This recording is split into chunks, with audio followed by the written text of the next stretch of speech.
Minute. Okay. All right, it's 9 a.m. I'm recording now, so got that good laugh out of Bill on the recordings, just so he knows. Woohoo. That's how we're starting out today. So here we go. Um, all right, today is February 4th, 2021. It is a Thursday, the first Thursday of the month. My name is Mark Wriggle. I'm with John Lavenia Success Mastermind, and here we go. Today, and as I usually do, the MO kind of stays the same. I have a presentation to provide, and this is leadership series stuff. So we're going to just kind of kick things off. I'm going to go right into a presentation here after I make my introductions. I see, or my acknowledgments, maybe that's a better way to put it. Suzanne and her glowing halo behind her on the horizon there. Bill, Evelyn, Janet, how you doing? Mary's here from Northern Oregon. Glenn, how you doing there, brother? There we go. That's right. Let's get that in there. Therese, my coach. Emma, Coral, how's the running going? Gail, Julia's here. Carl, hey, Richard, Navy. Okay, we had a good crowd going here till Navy showed up, but that's okay. That's just, that's between us. So we're messing around. Nicola, how you doing? So who's Lindsay? Lindsay's here. Mandy, Cyril, Sandra, Kim, Edward, and Sandy from southern Washington, the Yelm area, actually central Washington, I should say. Toba, Javier, Carlene, the torch is here, and Khaled. Who am I missing? I think I've hit just about everybody. They may have some pop-ons here last minute, but let's kind of kick things off. So, what am I talking about today? Today, we're going to make a short turn, and while it's kind of aligned with what we've been talking about with just leadership traits, the 14 leadership traits, and just sort of discussing things that are helpful for us, that improve on us. I want to turn a little bit more steeply into um, about self leadership. We talk about all this leadership and what we do to lead and set the example for others, and all these different traits and how this is reflective to others. But what are we doing on our side to ourselves to improve ourselves? We've heard the adage that we want to improve upon oneself first. We look to ourselves to make those improvements, and then we can increase our ability to affect positively those around us by what they see. So that's kind of where we're going this today. And I am going to do the share screen. Let me make sure I can still do this. The green button. Okay, here we go. And I'm going to share, and then I'm going to maximize. And for those of us, and I'm not one of them, I'll tell you straight up, damaging admission, Glenn.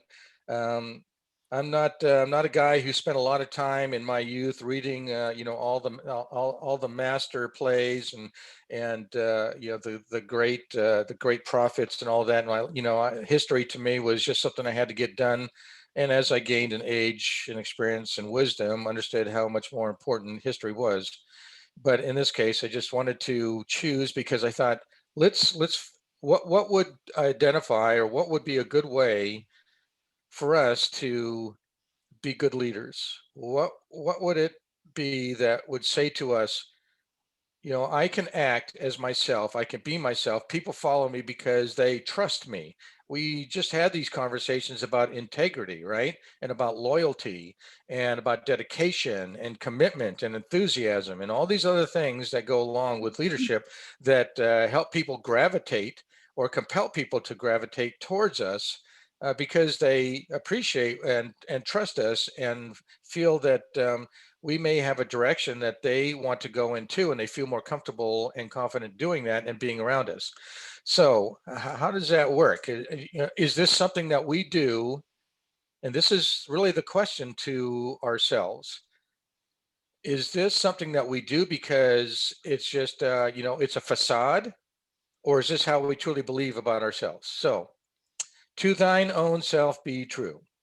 William Shakespeare, and I'm this is the kind of the standard, the standard way I go about this. 20 minutes of discussion, 35 minutes of open discussion. I close things up. If John's here, he gets the last say on, in the session, and we move on. So anyway, Tragedy of Hamlet is really what the play involves in. It was developed, it was written in and around 1600. It's Shakespeare's longest play, about 30,000 plus words over across 5 acts. And what is it about? It's about Prince Hamlet. And what happens, and his father is murdered. His father's murdered by his uncle, who then a month later ends up marrying his mom. You think there's a little something going on there? So and then there's a whole series of efforts to try, poison different people, to try and, kill people through sword fights and all this other stuff. And it's just really interesting. So it's this whole, it's the human condition at its best and its worst moments, and that's the whole essence of the play. And if you've ever watched the play or seen the movie, a number of iterations of the movie, renditions of the movie have been out over the years. So maybe it's time to get back, and over the next 6 months to a year, if it happens to hit the TV, or you have an opportunity, maybe it's worth watching, and you can gain some perspective of this particular play um, by Shakespeare. So what does it really mean? In the Elizabethan times, and by the way, you see at the bottom where I pulled the sources. So just an acknowledgement. This isn't Mark Wriggle. Maybe some of my interpretation, I'm just pulling a little bit of information and how I'm discussing this, but this is where I did my sourcing. So an acknowledgement to those, so I'm not infringing on anybody, and that that I didn't just make this all up. This comes from somewhere, from somebody probably a lot savvier and smarter than I am on this stuff. But in any case, there in the early days there were other there were several ways to interpret what that meaning was of to thine self be true, my own self be true. And a lot of it had to do with how a person looked on their own self, and how things benefited themselves. And in order for them to be adjudged by others, how did they judge themselves? How did they improve upon themselves? Not unlike what we're talking about in leadership of today, but a lot more. I don't want to say it's selfish necessarily, but certainly by improving, as we look at today, by improving upon oneself, then it's kind of like, a person without sin cast the first stone sort of thing. If you want others to follow you, then maybe you need to look to yourself first and make sure that you're benefiting yourself so that you can benefit others. This is maybe along the same principle, loosely, about being wealthy so that you have the resources to be able to help others and improve their lives as well. As we've had in a number of our sessions discussed over the last 10 months or so, that's many of us have been on since March, April, May timeframe. Nowadays, it's just basically honesty and commitment. And I'd say, my argument would be that it's somewhat the same. It's just how it's about integrity. It's about integrity to oneself and to others, and that's what's going to invite others to follow us. So what is leadership? So just you can read through these bullet points that I pulled, and we're going to kind of do a little bit deeper dive. We're going to go into some skills and other things that that discuss or categorize or identify and describe self-leadership. I'll give you a moment to kind of read through this.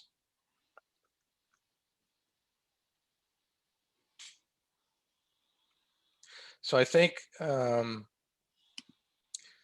really leadership and why people follow you, why people would follow us. You have direction. You're positive. You know what you want to do. You're confident, and they feel comfortable, and it builds their confidence. and they see what you're doing, and therefore they feel that there's there's an improved trust on their part. That's really where this goes. So I know, again, here I am kind of externalizing the idea of leadership and how others are attracted, but again, we're looking to ourselves and what is the cause of why people would follow us or listen to us or be a part of the direction that we want to go. What would be some of the important issues of self-leadership? Again, it helps us accomplish our professional goals, and be good leaders to others. Good leaders must have the ability to lead by example, and I think we prove that every day in our own lives. We talk about this through our sessions in various ways, in this forum.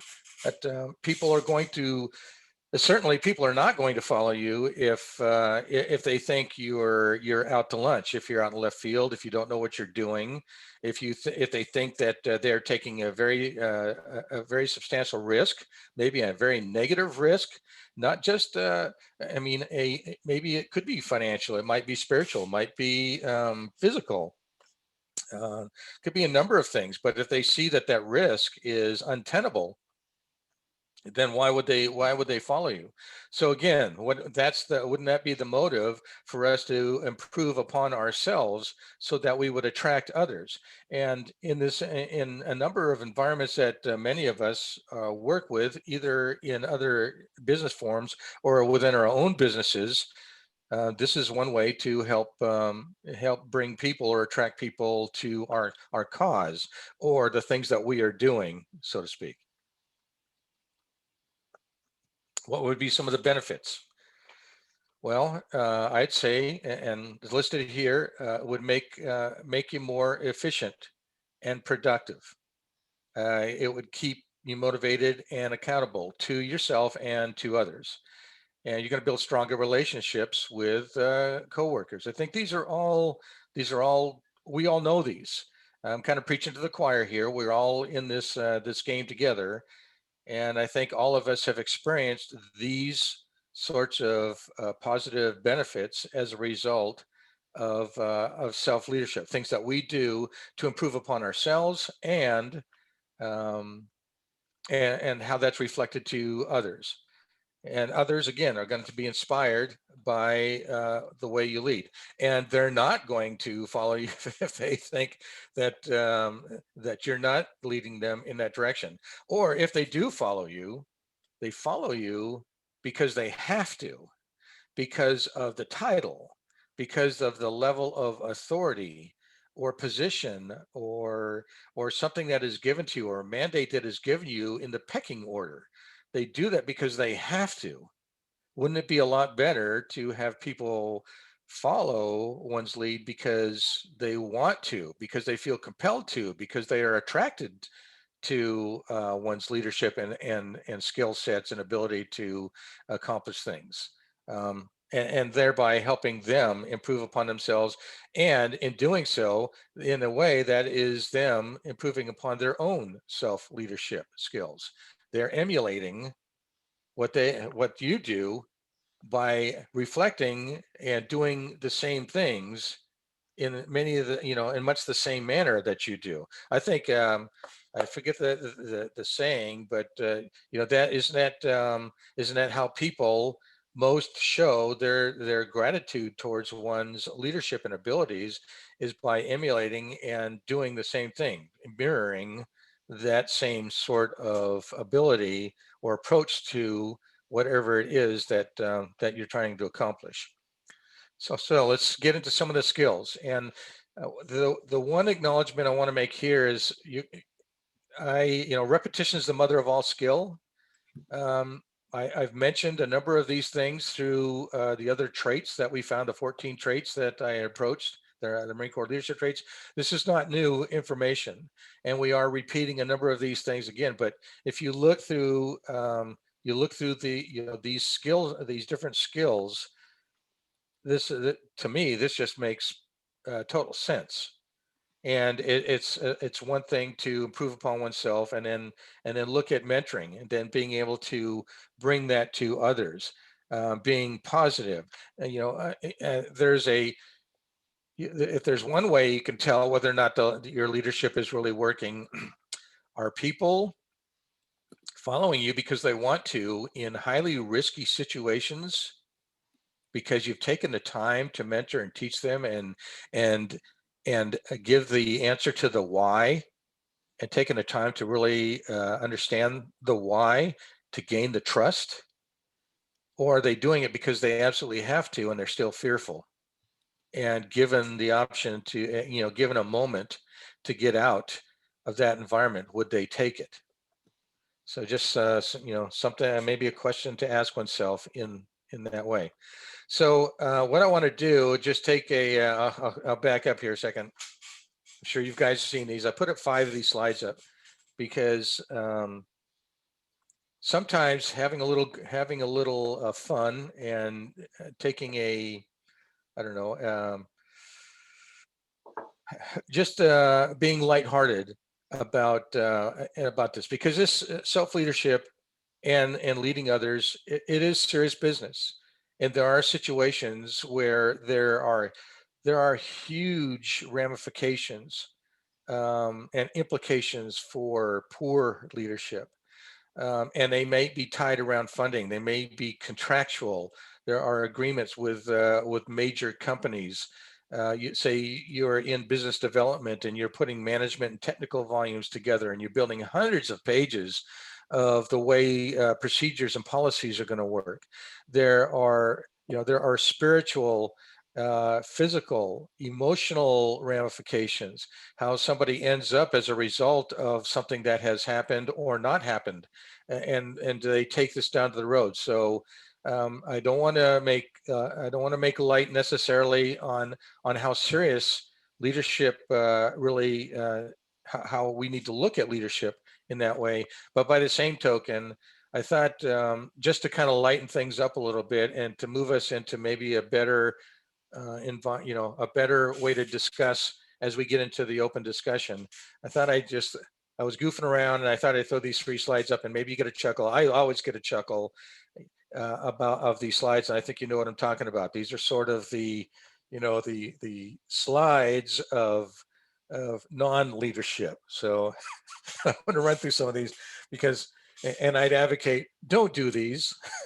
But if you're feeling this, maybe you need to get online and look at a few of these things, and just have a moment and go, yeah, we've all been through some trials. We've all had our moments. So we're going to continue to have those moments, no matter how good we are, no matter how hard we try. There are going to be valleys, and just keep in mind that there are valleys in between the peaks. So if you get down in the valley, if you just keep walking, you're going to keep moving. You'll keep moving towards that mountaintop. So you'll get to another peak, and those are the wins. Just keep put one foot in front of the other. Uh, you know, and you're going to have failures. There are going to be moments that you tried your darndest, and but just don't let that define you. I think Glenn had made mention of this many months ago in one of his sessions, where just because you fail doesn't mean you are a failure. We have failures every single day. We have successes every single day, and just capitalize on the successes, learn from the failures, and try to make adjustments, or move to other ways to improve upon something if one particular action didn't work the way you thought. Hey, of all things, these actions that you take and they aren't working, what you're learning is that they aren't working, so that you move to something else. um, and I like this. I just like all these, and there are hundreds of these. If you want to go online, you can find them. But I just want people to take a moment and put some light into one's life, and realize that we're going to have some of these times where we don't feel like doing something, that we just want to push it off. That we are human. This happens. There are people around us that this is going to happen, and we reflect on these, and look to each other to help each other. I was taking a few moments this morning to I made a few more chapters of your book, Ego, by the way. I'm, uh, I'm about 2/3 of the way through it. I really, Ego, just a quick comment about your book so far. I like at the end of each of the chapters, it's sort of, these are action items. So it's not just about reading; it's about taking some action on some of the comments that you have made. So actually, a really great book. And since I come from a cancer family and cancer survivor family, and not only I've got this scar on the top of my head from some stuff that I went through for my basal cell carcinoma, I'm sure I'm going to have more cancers. My sister went through uterine cancer, had that removed. So she went through a hysterectomy and had some complications, but she survived. My other sister, and she went through chemo, same thing. We all go through these trials. We all go through these events in our life. We just need to be able to move on from them. Uh, and I don't know, just of all the five, I thought this was kind of funny too. It's just you got to have a light heart. You look at these things, and we can probably look at points in our life, and I certainly can, where I thought that death was imminent, but then you look back on that and realize that, hey, I made it through, and with the help of others, and that will happen probably in the future again, and you just keep moving on. So actually, we'll move maybe into something maybe a little more positive. So, hopefully nobody takes that as those things too oppressively. But just please take I meant them in good spirits, just to kind of keep light about oneself and what you're doing. But I know that John. I want to say that John actually in his early days of motivational speaking, he actually had met and worked in and around Jim Rohn to some measure. I don't know what that is specifically, but I think he's made comment to that, and I know he's acknowledged Jim Rohn. And I've watched a number of Jim Rohn's videos, and I saw these. I thought these would make this would be great. These just are great comments, and a great way to approach one's life. And finally, finishing up as I started with William Shakespeare. Our doubts are traitors, yes. And again, Glenn, the damaging admission, I have these every day. The little man on my shoulder, boy, he talks in my ear. He just he just wants to drive me down sometimes, and I just have to flick him away and say, no, no, no, no, no, I'm going to the side. And the one over here that's got the plus sign, and say, no, no, no, keep positive. It's like, here's the devil and the angel, and they're both in your ears. And which way are you going? How are you going to act? How are you going to move forward?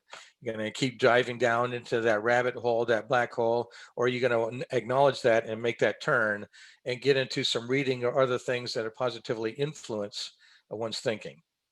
Hence some of the book reading that we're doing. The 5 books that we had initially were recommended to us when we kicked things off, and just a continuing reading that we should keep up with, the Savers with Elrod, etc.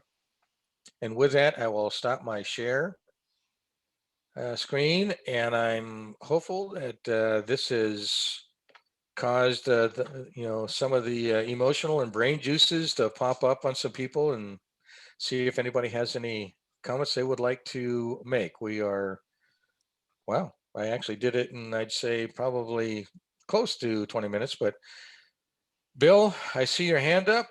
Come on out. You are the first one to take the bench here, sir. Mark, I have to thank you for that. That was excellent as ever. Um, it's a difficult one to have belief in yourself for leadership sometimes, so it is, as we all know. And I think at the end there, you were saying about the little guy on your shoulder. And I know for me, when I read The Untethered Soul, he talks about, the author, Michael, talks about imagining that little voice in your head as being an actual person that's sitting beside you. And if this person was real, would you want to sit beside him, the things that he's saying, or she? Would you listen to what they're telling you? Because I think that's a great way of being able to give yourself more confidence when you realize that that little message of doubt in your head is actually, it is yourself. But if you realize it as somebody else outside of yourself, you wouldn't put up with it. You wouldn't listen to somebody that was talking to you like that. You certainly wouldn't accept their manners for a start off. I certainly know the person that speaks inside my head on occasions needs a damn good thrashing. So they do, metaphorically speaking, of course. But I think that's one of the core things for believing in yourself, for your own leadership qualities to begin with. You have to have faith in yourself before you can begin to do anything else. That's all I want to say. Thanks, Mark. Thank you, Bill. And just, I'm sure you're probably figuring it out, but just in case anybody, when you see me looking down, it's because I'm just taking notes. So I'm not trying to be disrespectful. Just, these are great comments, and I do read through these occasionally, just as I'm browsing through my pages to kind of keep up on it. And Bill, just to acknowledge your comments. I say sometimes when you listen to others, hearing the negativity can be a positive as well, because just as what you have said, or at least the way I interpret it, you say, why do I want to listen to this? Well, maybe there is a message in there, and the message is, I shouldn't be listening to this. Is this the way I act? Do I behave this way? Do I not have sort of a stable approach to things? Do people, when I start to talk this way, do they go like, oh my gosh, Mark's going down that path again? Oh Lord, man, I do not even want to be around this. This is, and it's just, it's just negativity, and that's not who we are. That's what we are attempting to do. And with this environment, the impression of influence environment that John has put together in this venue of ours, these, while there may be the message of, wow, you really have some issues, dude. Maybe you ought to think about getting on board with this, or changing what it is that you're, that you are implementing, or surrounding yourself with, and aligning yourself with, to change why you're going down this road. Yeah. So that's just, Mark, I was just Bill. going to say, I love the photo, the little captions that you put up there. Some of them, especially the one if he didn't survive, that was pretty damn good. But the likes of making mistakes all the time. As a young officer, I had a senior guy that had once I questioned him and said, "Don't you make mistakes?" And he says, "Oh, I make mistakes," but he says my mistakes are outstanding. So we've got to get to grips with the reality of things, and we all make mistakes, but let's build on it. So thanks very much, Mark. You bet, Bill. I see Nicola's hand up here. Hey, Nicola, how are you doing today? Yeah, I'm good. Thanks for that, Mark. I always enjoy your talks. It gets me kind of digging deep. But just listening to Bill's point there, just something I thought I'd just share is, I think whatever we want to call it, self-belief, self-leadership. I think we all understand it's kind of where we make or break our own successes. And it's just something I've started doing this year, really, since January, part of Shannon's course I'm doing. She talks a lot about how she structures her day. So I've got a law of attraction planner, which I run as part of her course, and it forces you to write down exactly what you want to achieve in that day and stick really rigidly to it. And I've always been good at planning, but never as good at actually sticking to that plan. And then at the end of the day, on reflection, what I found myself doing is probably beating myself up for not sticking to it. So it's just, there's a few other things I've put in place, but it's forced me to become really accountable to myself. So something about writing it down in that planner every day and telling yourself that you will achieve that no matter what, and not moving on to the next thing until that thing is done. And the one thing I've done, which I think has probably changed my entire mindset, is at the end of the day, I always do a gratitude journal. But what I've started to do now is also include in that, what am I proud of that I've done that day? And it's really started to shift my mindset, rather than end the day looking at all the things you haven't done or could have done better.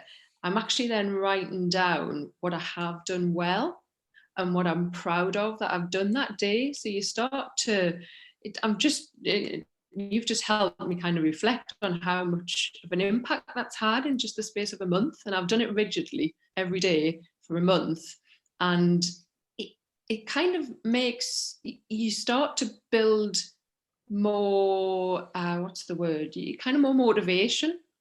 So because you know you've done well that day, you wake up the next morning and want to do even better for yourself the next day. So you've got more to write about, to be proud of. So I think it's just been a bit of a spiral over the course of the month, but it's definitely worked for me. And I know you might think I've slightly lost the plot, but for some reason I've now got, I don't know if you've had Heather Small, People. Was that a thing over in the US? Did it make its way over there, or was that UK? Well, this might only apply to those in the UK, but what have you done today to make yourself feel proud? Remember that song? Well, that's now stuck in my head every night, just as before I go to bed. I'll start singing that, and that's when the pen comes out and I write it down. But yes, that has really worked for me. And I think in terms of self-leadership, self-belief, self-discipline, self-accountability, whatever you want to call it, it's just really helped to ramp all of that up. So yeah, thanks for that, Mark. It's just a nice way to reflect on that. Yeah, thank you. Actually, that's that the comments you made there with the gratitude journal. What are you proud of accomplishments? Sitting at the end of the day and actually doing some scribing at the end of the day. I know in the savers, typically scribing is acknowledged as maybe an early morning or first part of the day routine, but that makes a lot of sense. And then sticking more to the schedule that you have for the day. Boy, Glenn, another damaging admission here. I get distracted and I get so many things, on the plate that that is something I believe I need to do more of. I mean, I've got my calendar, it's getting full. There are certain things that happen through the course of the day. There are meetings that I'm attending, etc. But in between those times, what is it that I'm really doing, and how focused am I in accomplishing those, and how strictly am I sticking to that? What's the regimentation that I'm going through daily to accomplish those things? And then, I guess the tail is, like you say, Nicola, at the end of the day, when am I really writing about that I accomplished for the day? This is kind of my scorecard, I suppose. At the end of the day, that I look back and I go, well, Mark, what did you really? This is my, come to Jesus moment where I say, wow, I was just a total flop today, or I really had some accomplishments. And maybe it's one or two, and maybe I ate significant parts of the frog, so to speak, for the day. But and maybe there's some things I didn't accomplish. But by the same token, I'd be careful not to get to the end of the day and go, I had these 8 things that I was going to do, and I was only able to accomplish 1 or 2 of them. But if they were substantial and I still made accomplishments, it's still a very positive step. It's a positive step in the right direction. I just get those on the list, and then I get to the regimentation of the next day, stick to those, and keep working through those milestones, keep getting through those goals, and acknowledge those at the end of the day.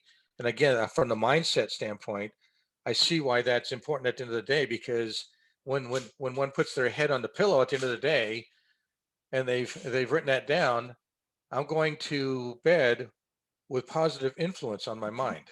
I at least that's what I'm kind of gathering from what you're saying, Nicola. I do the morning as well. I've done that for a long time. I've probably only more recently started doing an evening written gratitude. And I now include, what am I proud of, what the challenge has been. And I'll be honest, I get far more benefit and value from doing the nighttime written exercise than I do from the morning one. There's something about it, I'm sure, just kind of implants in your subconscious before you go to sleep. And the last thing I'll write is, how do I want to feel when I wake up in the morning? So you're implanting that again into your subconscious mind, so you wake up in a better frame of mind. So yeah, I'm definitely getting more benefit from a nighttime practice. Great, thank you, Nicola. I see that. Hey, Jody, I'm not trying to diss you here, but you had put a link in the chat. I'm not familiar with it. Is this something that you can comment to? Sure. Somebody had asked about the planner that Nicola talked about, and it's Okay. something that Shannon recommended, and we all kind of jumped on. And it's amazing. It's way more than just a planner. Mhm. And somebody, I don't know if it was Emma or Mandy, somebody asked about the, now I don't know who it was, what the link was. And Amazon does sell it, but I think you can use the discount at the website. But it's pretty all inclusive, and it takes a while to work with it, like Nicola said. But the one, I mean, it's just awesome that you can fill in your day and block out things. And like she said, there's goals, there's did you achieve it? What are you rewarding yourself with? You know, all kinds of things. But no, it's a good one. And you can get the one that's undated. So even if you start with February, you can still use it for 12 months. You don't have to get like 2021. And it lays flat. It's just really cool. But I know we're off topic, but a suggestion would be to get erasable pens with it. Because as your schedule changes and the things you do change or get canceled and things like that, it's really nice. I use the erasable gel pens because I'm obsessed with color coding things. But anyway, it's worked really well for me. And I know a lot of the girls that are in that challenge, Shannon's challenge, have enjoyed it. So that's all. Great. And Well, great great. talk, by the way. I'm Yeah, a thank you. terrible procrastinator, and learning to be a self leader. I'm a good leader with other people, but I'm not a good leader with myself. And I need that little person on the shoulder to, you know, knock some Yes. sense into me. So the good ideas All today. right. Thanks. Thank you, Jody. Yeah, and I opened it up on the background here for me to take a look at after we're done, because I had never heard of it, and I thought, okay, this here's another tool, in the tool shed, for us to use to help make improvements and more accountability. There's that word again, accountability, for us, and I'd say accountability is one of those things, as we saw in the presentation, for self-leadership, being accountable to oneself to get things done that you've put on the list. But by the same token, looking at something and saying, just because I was not able to accomplish it, maybe I got tied up with one of my other milestones that just took longer than I had expected. I wouldn't frown upon it necessarily. It just look to keep it on the list and work on it another day, and keep it as a priority, and keep working, and banging on the list and making my accomplishments and improving upon oneself. Okay, I'm looking for other people who'd like to comment. There aren't any. Sorry, I'm taking over today, Mark, but it's just Nicola, one please. thing that I've started to do, which had just sprung to mind. So just like, as you say there, you might have a list of things you want to achieve that day, but, things don't always go to plan. So I've started to just, at the end of the day on that planner, just record some of the additional things that I've done or achieved, or that opportunities that came my way. That, again, I think it's the art of writing it down. Ordinarily, by the end of the day, you'd forgot that. But actually, the fact that it's now in your planner, and at the end of the day, I go back and reflect and think, I didn't do that. But actually, I've done something far better than that. And it's written down. And so you celebrate that at the same time as well. And it's quite surprising. I'm sure we all know this, but it's quite surprising that it just proves to you how much you can build the best plan in the world, but very rarely does it actually be realized that way.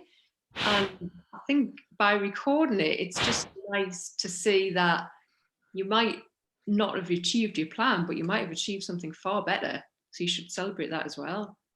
So yeah, just a nice way to capture it all in one place. Thank you, Nicola.